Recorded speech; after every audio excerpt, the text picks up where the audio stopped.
Alright guys, so today we're going to talk about chapter 37. This is going to be OB and care of a newborn. Alright, we're going to talk about A&P of a OB patient, antepartum emergencies, labor and normal delivery, abnormal delivery, and care of a newborn. Alright, so your case study. EMTs Lacey and Allen arrive on the scene of a dispatch for an OB call to find an obviously pregnant woman in her 30s who appears to be uncomfortable and anxious. I'm only 35 weeks, she says. The baby shouldn't be here for another month, but I think they're coming now. All right, at 35 weeks gestation, what is the risk of distress if the baby is born now? How should the EMTs prioritize the order of the information they need? And what factors will determine whether there is time to transport the patient to the hospital? All right, so childbirth is a natural process. On occasion, you will be tasked with assisting an out-of-hospital delivery. And complications of pregnancy, labor, and deliveries are not common, but you have to be prepared to manage them when they do occur. All right, so let's talk about the A&P of an OB patient. All right, in females, you have ovaries, which produces the hormones, and it releases the egg that later becomes fertilized. You have fallopian tubes, which is where fertilization of the ovum occurs, and the ovum is then transported to the uterus where it implants. All right. The uterus is a pear-shaped organ that contains the developing fetus or the unborn baby. The cervix contains a plug of mucus that seals the uterine opening during pregnancy, preventing contamination from entering the uterus. The plug is discharged when the cervix starts to dilate and appears as a pink-tinged mucus in the vaginal discharge. The expulsion of the plug signals the first stage of labor, and this is known as a bloody show. All right, the placenta. The blood of the fetus and the blood of the mother do not mix except during birth or miscarriage. After the baby is born, the placenta separates from the uterine wall and is delivered as the afterbirth. The placenta contains one vein and two arteries in a spiral arrangement that is covered by a protective substance called Wharton jelly. The vessel and the umbilical cords are unique. And these are kind of like your pulmonary veins and arteries.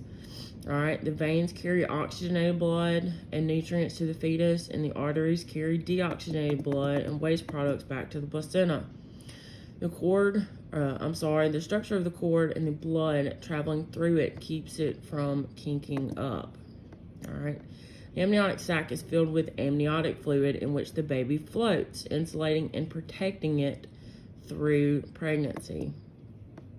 When the fetus moves down into the vagina, the head causes the vaginal walls to bulge, especially during a contraction, and the top of the head appears at the vaginal opening. This is known as crowning and is a sign of imminent delivery. All right. Review your anatomy. I'm sure it's somewhere in your textbook there. All right. So, the menstrual cycle. On day 14 of the cycle, ovulation occurs. The ovum travels through the fallopian tube where it can be fertilized. If fertilization occurs, the ovum is implanted into the endometrium. All right. Pregnancy is also referred to as gestation. Gestational age refers to the age of the fetus in weeks from the time of the fertilization of the ovum through delivery. Each 3-month period of the approximate 9-month pregnancy is referred to as a trimester. All right. Pregnancy lasts 280 days or 9 calendar months. All right. At birth, the baby is called a neonate. All right.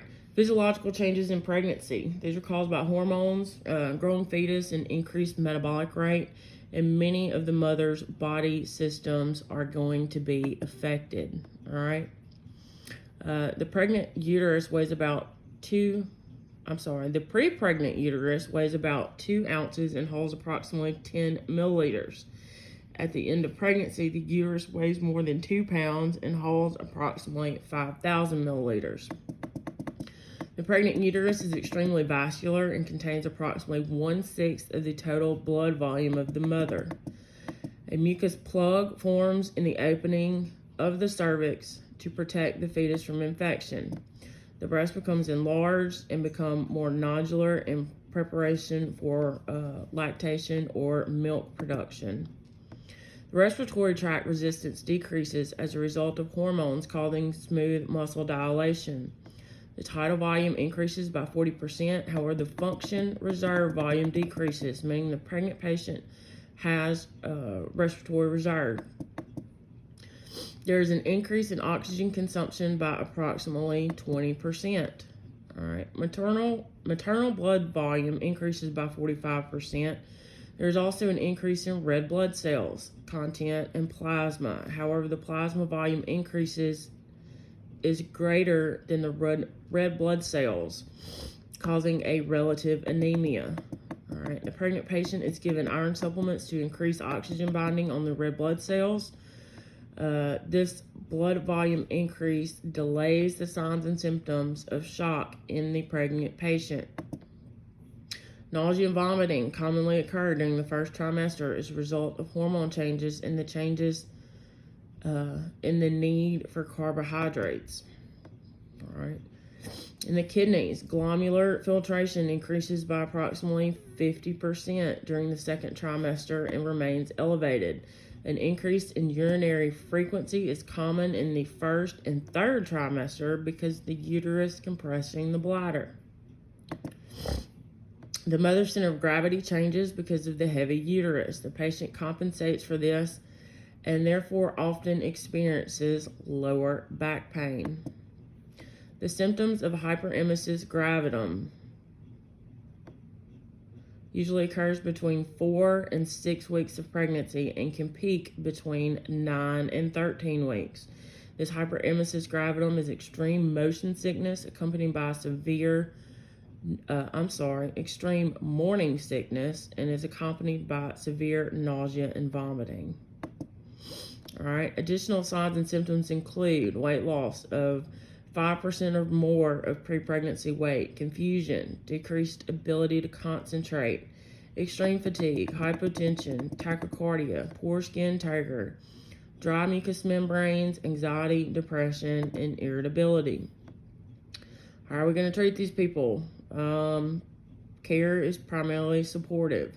All right, make sure you have adequate airway, ventilation, and oxygenation. If their SpO2 is less than 94, poor perfusion and hypovolemia from severe dehydration are suspected.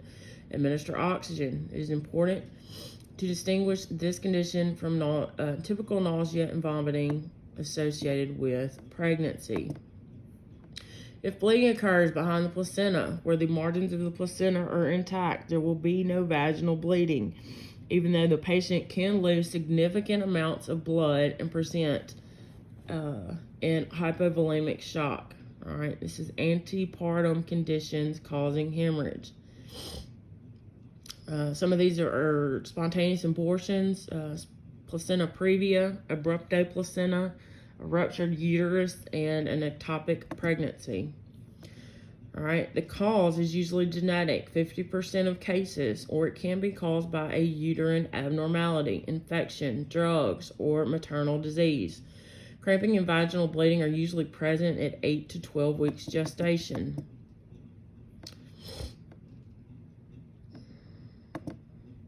The spontaneous abortion is a naturally occurring expulsion of the fetus that is generally related to a genetic abnormality. An elective abortion is the termination of a pregnancy in a medical setting upon the mother's request. Any tissue that is retained within the uterus following a spontaneous abortion can lead to severe bleeding and infection. Transport any patient with a suspected spontaneous abortion. All right. You want to provide your emergency care for shock, provide emotional support to the mom and family members. Most significant danger to the patient is severe bleeding from the point where the fetal tissue actually separated from the uterus. For predisposing factors for an ectopic pregnancy, all right, previous ectopic pregnancy, pelvic inflammatory disease, adhesions from surgery, tubal surgeries, and intrauterine devices. All right, these are your IUDs. The placenta eventually invades surrounding tissue and unable to accommodate the growing embryo, the tissue ultimately ruptures. All right. Some other signs and symptoms include increased pulse rate, dull, achy pain is poorly localized and becomes sharp and localized to one of the lower quadrants. Weakness or dizziness when sitting or standing. Signs of shock, discoloration around the umbilicus, and sometimes they will have an urge to defecate. The primary treatment is to administer high concentrations of oxygen regardless of SpO2 reading and oxygenation status of the pregnant patient. So we want to give them a non-rebreather at 15 liters per minute to maximize oxygenation of the fetus. Transport the patient to a facility that can manage a surgical emergency. All right, placenta previa. Some of the predisposing factors are multi-peri or more than one delivery, rapid cessation of pregnancies greater than 35 years of age, previous placenta previa, history of early vaginal bleeding immediately after intercourse during pregnancy. All right. This condition is called by an abnormal implantation of the placenta near or over the cervix. All right. Excessive bleeding can occur as the cervix begins to dilate. This bleeding is painless. All right. This is the difference between previa and abrupto. Abrupto hurts. This bleeding is painless for the most part. All right. Anticipate and treat the patient for shock. All right, major concerns are blood loss for the mother and hypoxia and distress for the fetus. All right, this is a situation in which, regardless of the SpO2 reading and oxygenation status of the pregnant patient, a high concentration of oxygen needs to be administered by non-rebreather mask at 15 liters per minute to maximize oxygenation of the fetus. Bleeding occurs from the arteries between the uterine wall and the placenta, and the bleeding separates the placenta from the uterine wall. This is your abrupto placenta. In a complete abruption, the placenta completely separates from the uterine wall. A complete abrupto placenta carries a 100% fetal mortality rate.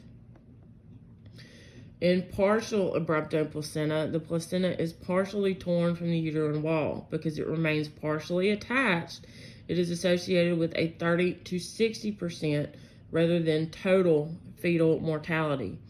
The type of abruption cannot be distinguished, therefore it is important to transport any patient with suspected placental abruption.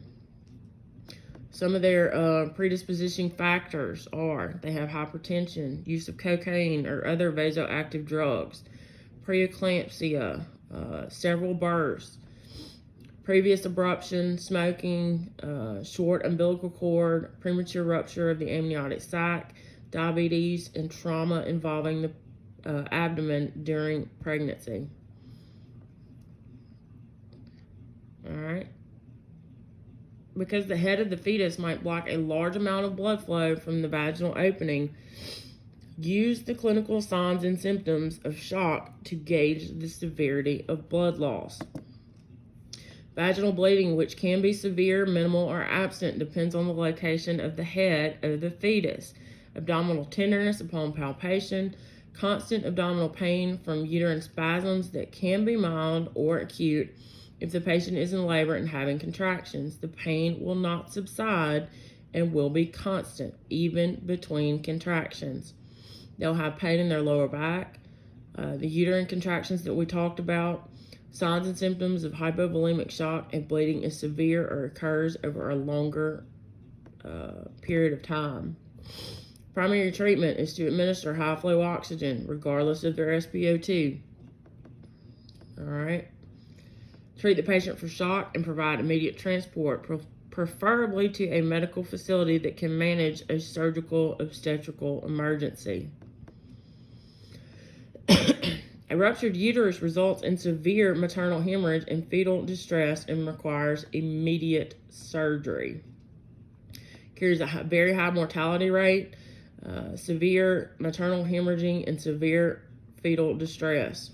All right, as the uterus enlarges during pregnancy, the uterine wall becomes extremely thin, especially around the cervix.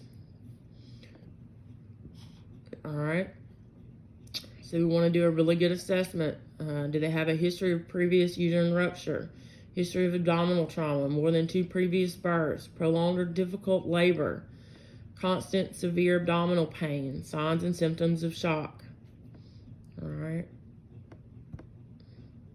The primary treatment is to administer high concentration oxygen regardless of the SpO2 and oxygen status. Transport the patient to a facility that can manage a surgical obstetrical emergency.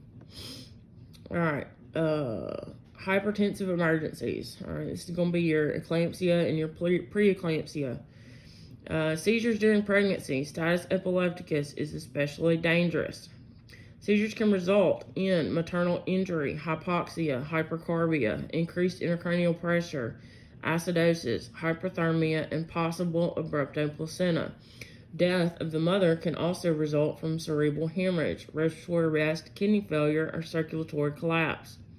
The fetus will most likely experience hypoxia during a seizure.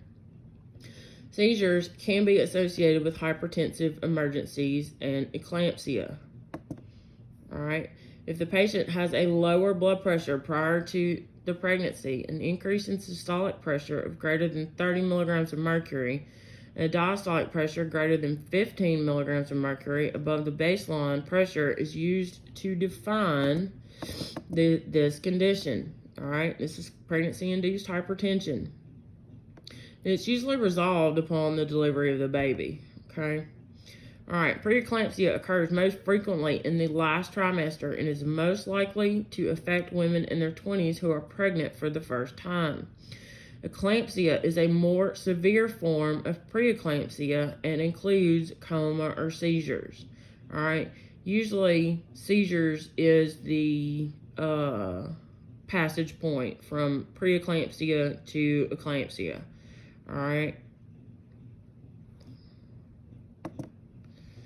The cause of preeclampsia is unknown. It is thought to be a result of a vasospasm, increasing the mother's blood pressure and decreasing blood flow to the fetus. Preeclampsia typically occurs in the last 10 weeks of pregnancy, during labor, or within the first 48 hours after delivery. In fact, preeclampsia can occur up to 2 weeks after delivery.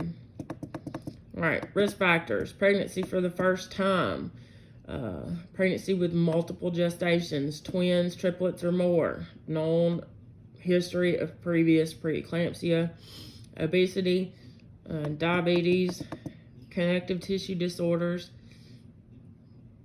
pre-existing hypertension. Assessment findings include elevated blood pressure, usually greater than 140/90. All right, severe preeclampsia associated with a blood pressure of 160 systolic, 110 diastolic, or higher. Visual disturbances, including blurred vision, light sensitivity, spots before the eyes, loss of vision. Signs of pulmonary edema, such as crackles, respiratory distress, an SpO2 reading of less than 94. Sudden weight gain, altered mental status, epigastric abdominal pain, or right upper quadrant pain. Nausea, vomiting, excessive swelling of the face, fingers, legs, or feet, decreased urine output, and severe persistent headaches. All right. Compression of the inferior vena cava when the patient is in a supine position reduces the blood flow to the right atrium, which decreases the preload. The decrease in the preload reduces the stroke volume and is in turn reduces the cardiac output. The decrease in cardiac output reduces the systolic blood pressure and perfusion. This is why we want to lay these ladies on their left side. Because the signs and symptoms of supine hypotension syndrome mimic those of hypovolemia, it is extremely important to assess for any possible blood loss as the cause of this condition.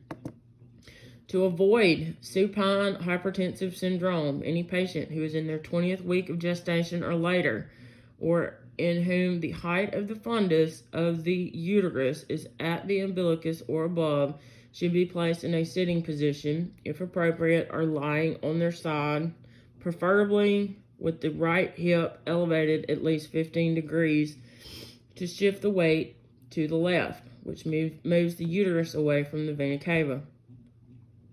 All right. Assessment-based approach, BSI, seen safe. Consider your dispatch information. Any female between 12 and 50 could potentially be experiencing an OB emergency.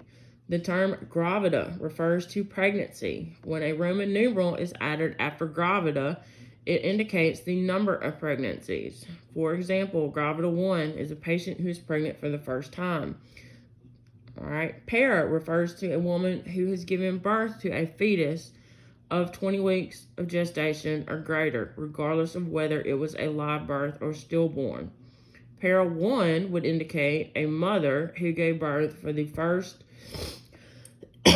time or once to one or more children. If the first time mother delivers twins, they would be gravida 1, para 1, because 1 para refers to the number of delivery events and not the number of actual children. Okay. All right. So you need to ask these questions. Have you ever been pregnant before? If so, how many times have you been pregnant? How many pregnancies have resulted in a live birth? Any kind of previous complications from your pregnancy? When was your last normal menstrual period? What is the quality of the pain? On a scale of 1 to 10, 1 being the least amount of pain, 10 being the worst pain you could ever imagine, how would you rate it? Did the pain come on suddenly or was it gradually? Does the pain go anywhere else? These are all your OPQRST pain questions, okay? Pregnancy might mask early signs and symptoms of hypovolemic shock.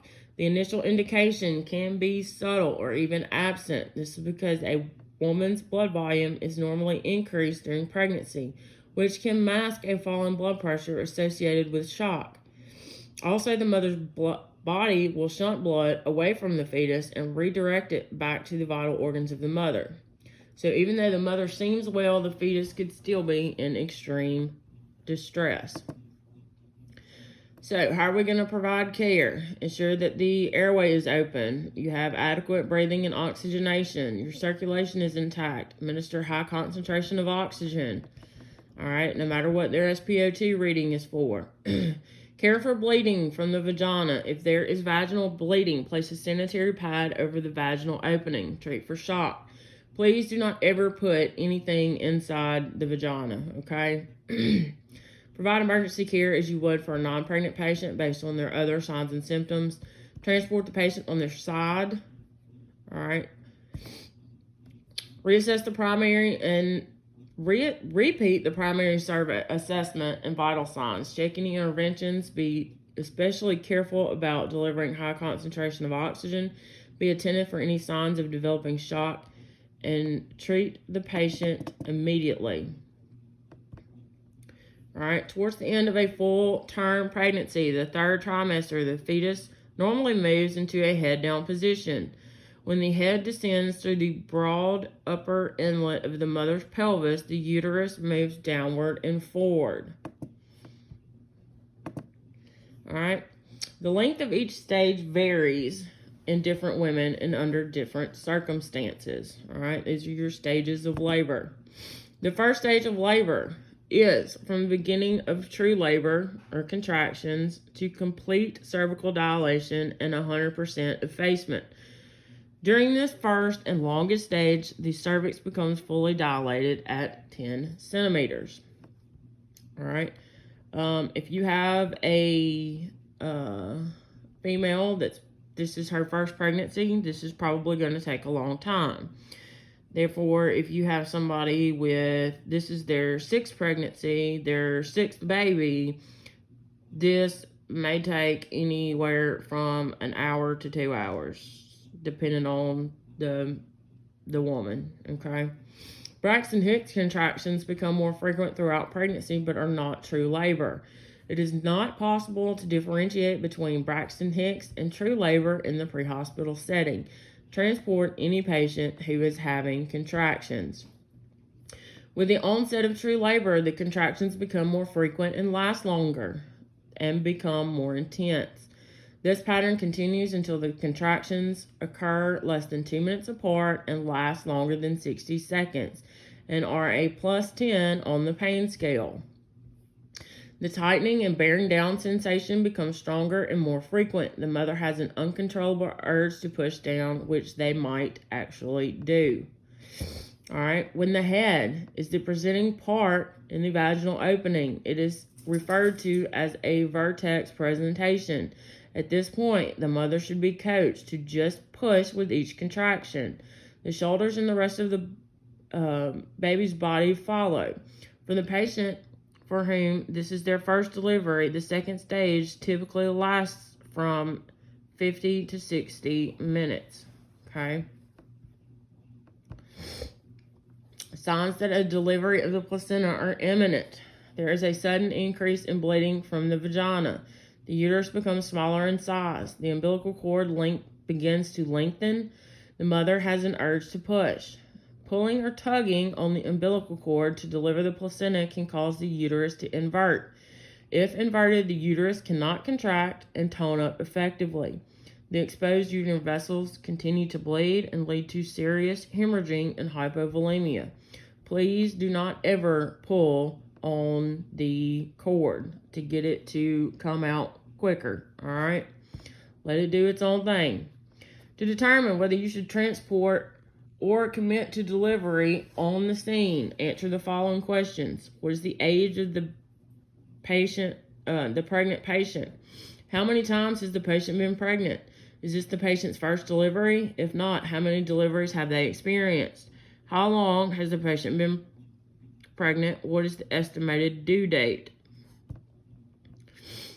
Has there been any bleeding or discharge? Has the amniotic sac ruptured? If so, when and what was the color of fluid?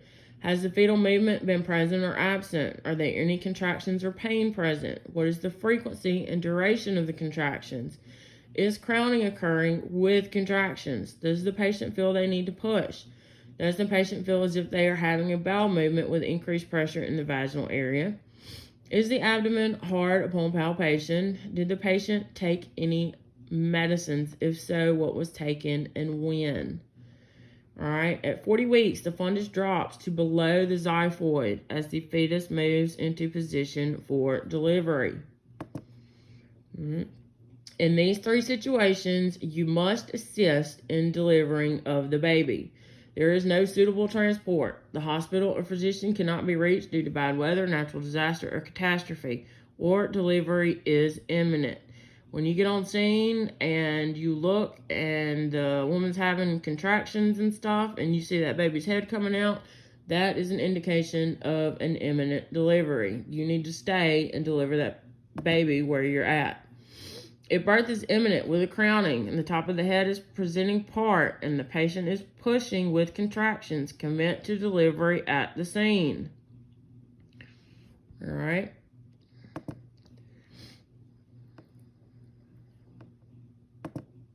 If you are assisting the mother in delivery, stay calm and explain to them that you are trying to help.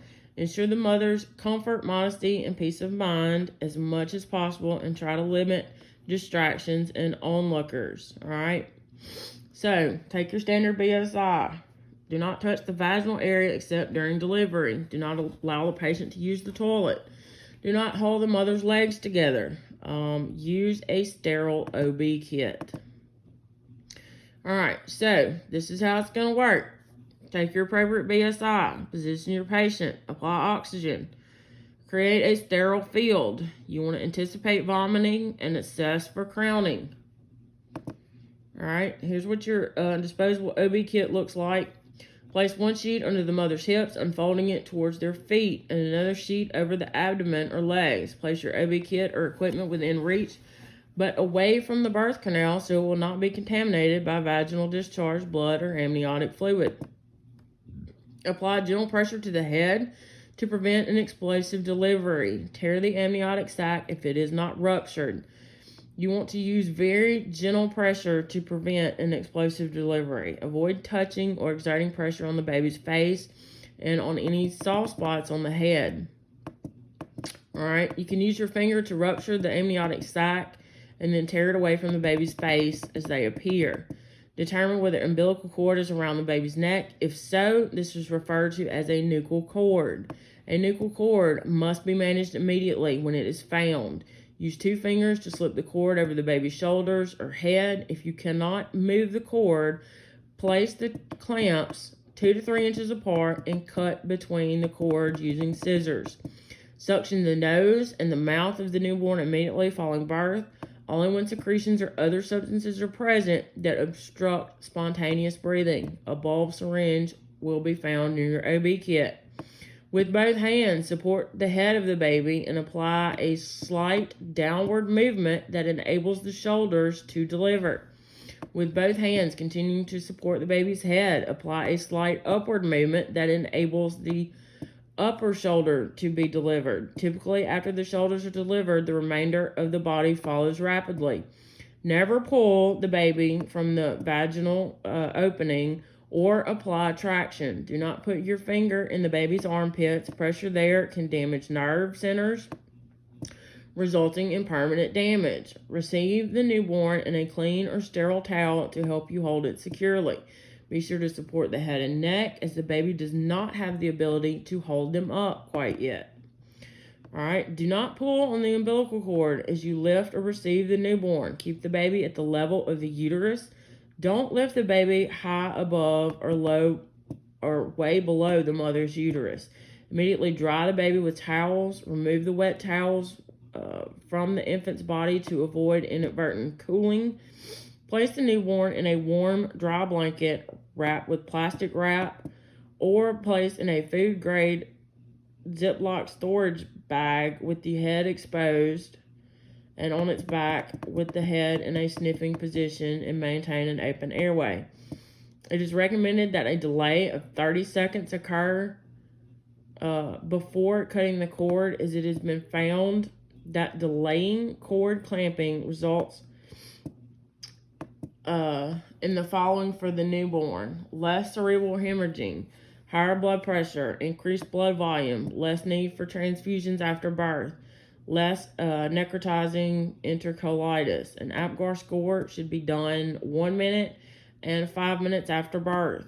This APGAR score provides a numerical number to determine the need and effectiveness of newborn care and need for further resuscitation. Do everything possible to prevent hypothermia. Be sure to turn on the heat in the back of the ambulance to create a warm environment. Sorry, guys. A warm environment as possible for the newborn. Do not turn on the air conditioner. This is not about your comfort, but about the comfort of your patient. Apply a neonatal pulse ox. Continue to reassess. Assess for delivery of the placenta. It usually delivers within 10 minutes of the baby and almost always within 20 minutes. When the placenta has completely delivered, place it in a plastic bag contained within the OB kit and transport to the hospital with the mother. After the placenta has been delivered, place a sanitary pad or sterile dressing over the vaginal opening and the perineum. There will be vaginal bleeding after delivery. Up to 500 milliliters of blood loss is normal and well tolerated by the mother. If the mother's blood loss appears to be excessive, provide care for postpartum hemorrhage. You can immediately begin uterine massage. This is what massaging the uterus after delivery helps stimulate smooth muscle contractions, which decreases the uterine size and tone of smooth muscle, causing it to contract around the exposed bleeding vessels where the placenta sheared off and tamponade the bleeding. Allow the newborn to suckle on the mother's breast. This releases oxytocin, a natural occurring hormone that causes the uterus to contract. Record the time of delivery. Transport mom, newborn, and placenta to the hospital. During transport, you need to continuously reassess the mother for any signs and symptoms of hemorrhage or hypovolemia. Keep the newborn warm. Continuously reassess. All right. This is what it looks like when the baby's head is crowning. This is a sign of imminent delivery. Exert very gentle pressure to prevent an explosive delivery. Avoid touching and exerting pressure on the baby's face or any soft spot. All right.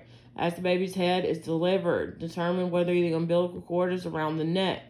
This is referred to as a nuchal cord and must be managed immediately. As the torso and full body are expelled, support the newborn with both hands. Never pull the baby from the vagina or apply traction. Do not pull on the umbilical cord as you lift or receive the newborn, keeping the baby at the level of the uterus. Don't lift the baby high above or low below the mother's uterus. All right. Immediately dry the newborn with towels. Remove the wet towels. All right. Place the newborn in a warm, dry blanket. Wrap with plastic wrap, or we even carry foil, Ziploc, not a Ziploc, but like literally tinfoil.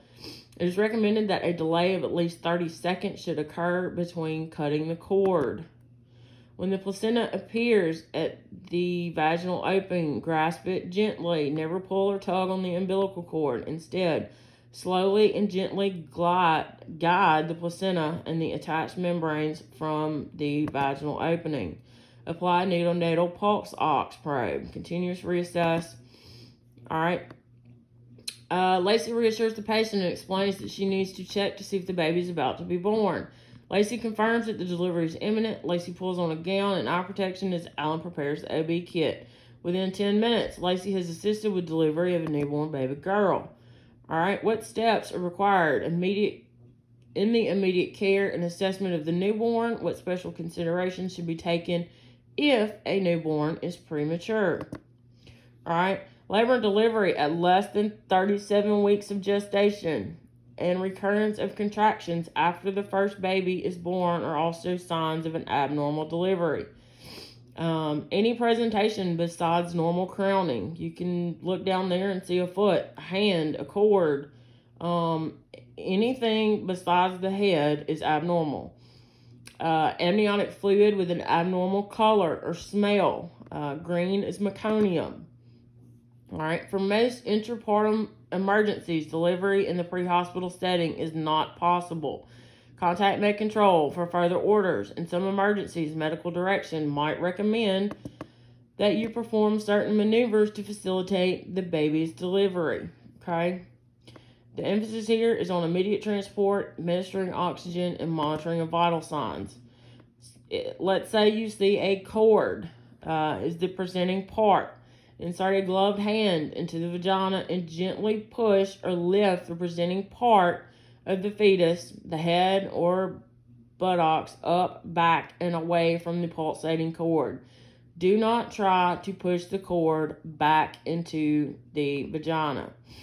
Instruct the mother not to push and put the patient in a knee to chest position. All right.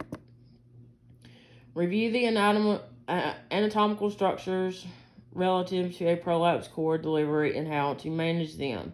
Elevate the hips, administer oxygen, keep baby's head away from the cord. Do not attempt to push the cord back. Wrap the cord in a sterile, moist towel and transport mother to hospital, keeping pressure on the baby's head. We have to keep the baby's head off the cord because if the baby's head sits on the cord, it will cut off its blood supply. All right, a breech delivery. In the event of breech delivery with only legs and buttocks visible in the vaginal opening during crowning, instruct the patient not to push. Have them pant during contractions. High flow oxygen regardless of their SpO2. Place a hand in the vagina on the presenting part to keep the fetus from being delivered. Transport immediately to the nearest hospital with OB services. This is an extreme emergency. Contact medical directions for further. If transport will not be delayed, consider ALS backup to deliver medications to stop uterine contractions and delivery. All right, a frank breech is where the hips are flexed and the feet are extended. It makes up 60 to 65% of all breech presentations. Because of the position of the buttocks and legs, it creates a fairly good dilating wedge. Therefore, umbilical cord prolapse is less likely to occur. A complete breech is where the hips and knees are flexed. It is less common and occurs in approximately 5% of all breech presentations. In an incomplete breech, the hips are flexed and either one or both feet are the presenting part. All right, this occurs in 25 to 35% of breech presentations. All right, medical direction might instruct you on how to perform various maneuvers based on presentation. All right, contact medical control for assistance. Have the mother push hard during contractions. If the infant delivers, support the legs. Allow the legs and buttocks to deliver until the umbilicus is seen. If the head still cannot be delivered, contact medical control for further orders. They might instruct you to perform a Zavanelli maneuver. This maneuver would require you to attempt to replace the born fetal parts into the uterus. The patient would then be transported to a medical facility capable of performing OB emergency C-sections. If the buttocks are delivered first, medical direction might instruct you to perform the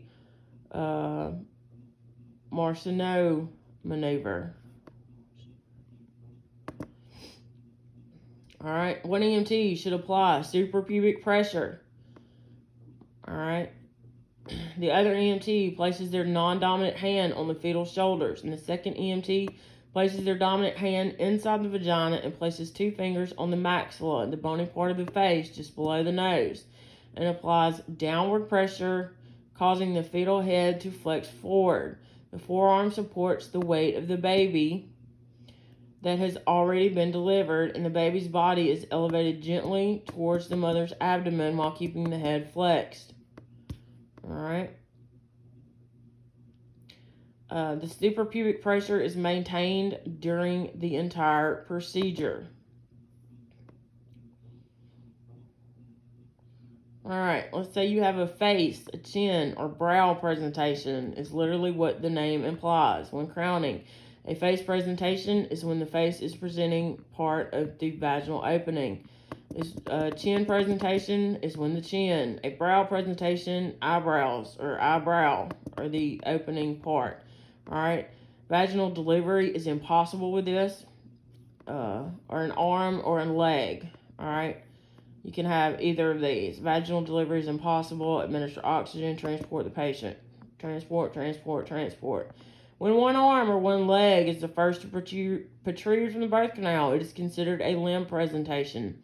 When an arm or leg enters the birth canal and presents with the head or buttocks, it is termed a compound presentation.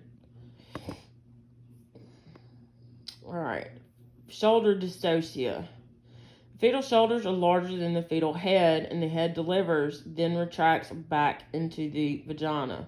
All right, complications of this can actually cause asphyxia.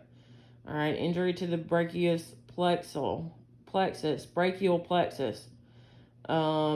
humerus and clavicle fractures for the mom can cause trauma and excessive bleeding. All right. The retraction into the vagina is referred to as a turtle sign. This continues to occur with each contraction following the delivery of the head when the shoulders can't be delivered. If none of the emergency care procedures work in converting the shoulder dystocia, you must begin emergency transport immediately. The mother must now be instructed not to push with each contraction and contact medical control for further. All right, place the patient in the McRoberts position. All right. The delivery would be conducted in the same manner as any other delivery. However, it might occur rapidly and without much warning. The care for the neonate is the same as a normal delivery. This is a precipitous delivery. Baby's delivered within 3 hours of the onset of labor. All right. Follow your general guidelines. The abdomen is still very large after one infant. Be prepared for multiple births. Uterine contractions continue to be strong after delivering the first infant. Uterine contractions resume about 10 minutes after one infant has delivered. The infant is small compared to the abdomen. All right, meconium. Meconium staining is most often seen in breech births. Fetal distress can lead to the fetus passing a valve movement into the amniotic fluid. If the meconium staining fluid is aspirated, this can result in pneumonia. Okay. Typically, the thicker and darker the color of meconium, the higher the risk for fetal problems. When the fetus becomes hypoxic, the digestive tract increases movement, peristalsis, and the anal sphincter relaxes, causing the meconium to be released into the amniotic fluid in a breech delivery. The uterus contracts against the fetus's head and stimulates the parasympathetic nervous system, which increases the peristalsis in the intestines, making meconium staining more likely to occur. A mother with a history of preterm labor is usually placed on bed rest during the pregnancy. Preterm labor carries a higher incidence of abnormal presentation of fetus during the delivery. All right. A premature baby is thinner and smaller, and its skin has a reddened and wrinkled appearance. There will also be a single crease across the sole of the foot, and there will be fine, fuzzy scalp hair. The external ear cartilage will not be fully developed. Administer oxygen by blowing oxygen across the baby's face with the end of the oxygen tube approximately 1 inch above the newborn baby's mouth. Never blow oxygen directly into the face. This can actually cause eye problems. Support ventilation if breathing is inadequate. Administer only 21 to 30% oxygen via the BVM when providing positive pressure ventilation in the newborn. Prevent contamination and do not let anyone breathe into the newborn baby's face. Premature babies are highly susceptible to infection. Wrap the newborn securely to keep it warm and heat the vehicle during transport. The postpartum baby is more prone to insufficient oxygen and nutrient delivery. Hypoxia, a hardened skull that causes more difficult delivery, and the presence of meconium from increased bowel maturity. The postpartum fetus is at greater risk for intrapartum hypoxia because of the inability of the placenta to meet the demands of the fetus during labor.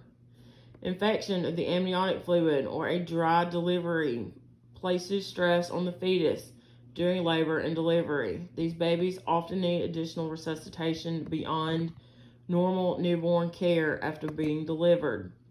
Postpartum hemorrhaging is most common in multigravida patients following multiple births or delivery of a large baby.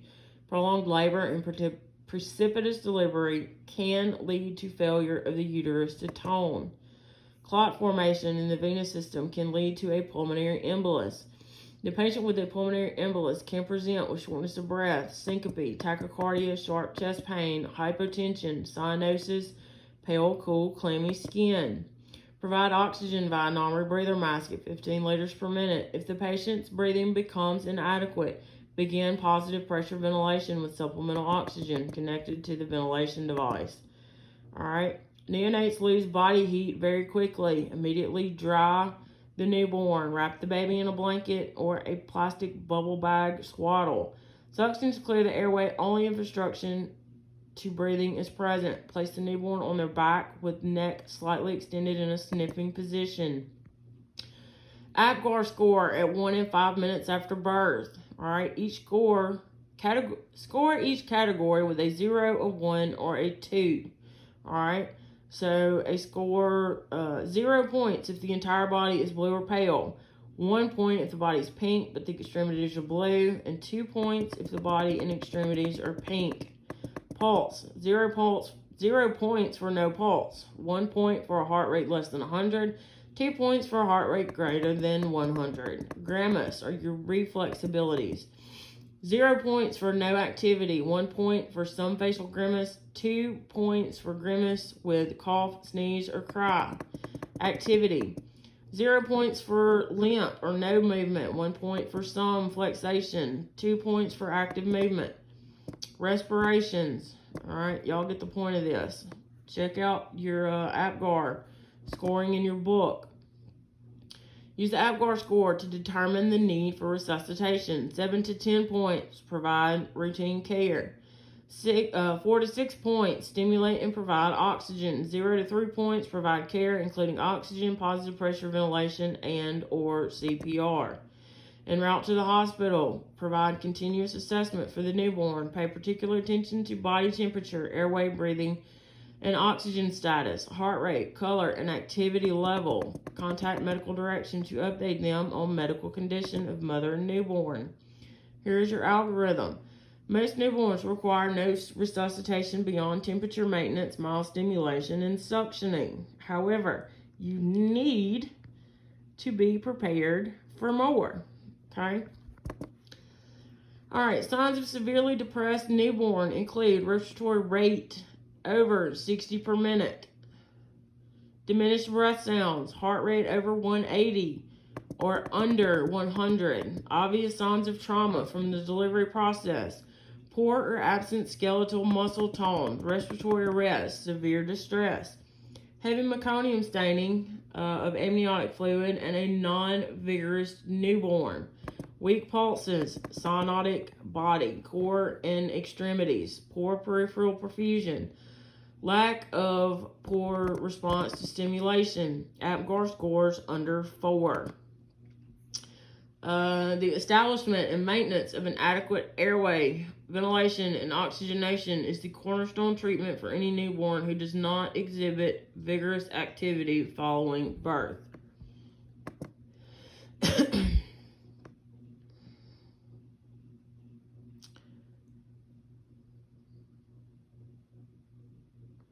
Alright, preductal oxygenation saturation is measured by placing the SpO2 probe on the right hand or extremity to measure blood oxygen saturation before it reaches the ductus arteriosus in the aorta.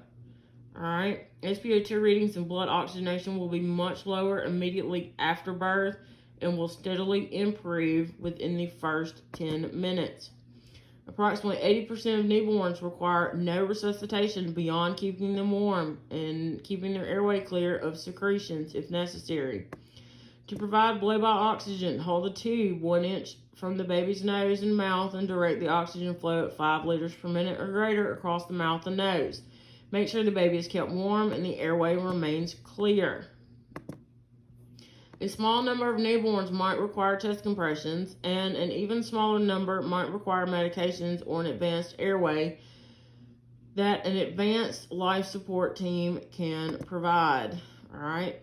If the answer to all of the 3 questions is yes, the newborn should not require resuscitation beyond normal newborn care and can be kept with the mother for transportation, provided the mother is not experiencing any life-threatening conditions.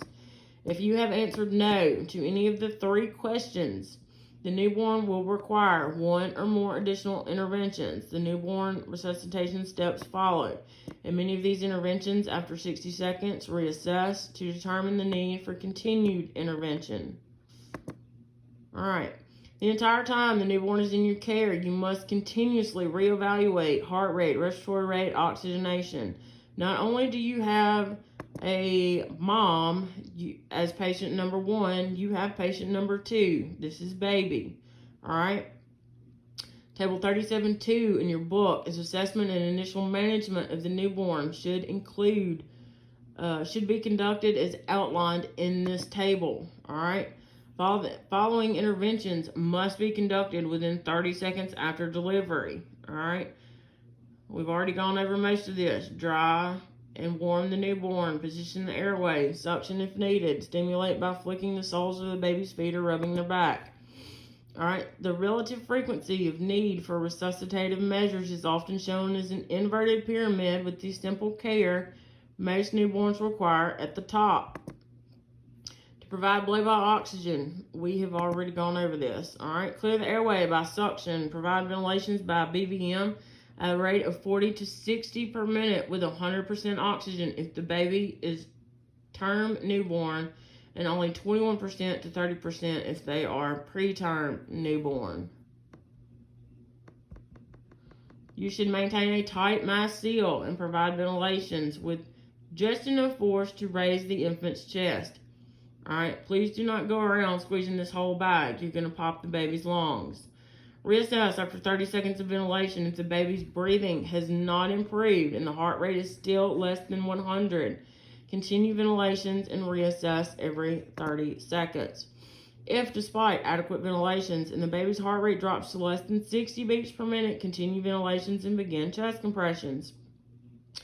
Just like we learned about in BLS. Circle the torso with your fingers and place both thumbs on the lower third of the sternum. Alright? The baby is small. You might need to overlap your thumbs. Compress the chest approximately 1/3 of the depth of the chest at 120 compressions per minute. Alright? This is pretty much what we just talked about. If the newborn is crying vigorously with good respiratory effort and good muscle tone, do not suction unless meconium is visible in the airway. If visible in the nose or mouth, suction with a bulb syringe until clear. Keep the baby with the mother and perform normal newborn care. Dry, warm position. If the baby has absent or depressed respirations, poor muscle tone, or heart rate less than 100, suction the nose and mouth even if meconium is not visible. Immediately begin positive pressure ventilation. If the baby is preterm, use 21% to 30%, titrate to the appropriate SpO2 level. Do not exceed 65% on a preterm neonate. Alright, as Lacey assists with delivery of the placenta and monitors the mother, Alan determines if the newborn has a 1-minute APGAR score of 7 and a 5-minute APGAR score of 8. Alan ensures that the baby is warm and dry, hands them to the mother. En route, the EMTs continue to monitor both patients who are stable on arrival at the hospital. Alright, anybody have any questions about this? This was a long chapter. These last 3 are going to be long chapters, unfortunately. So, alright, that was chapter 37, I think. Yeah.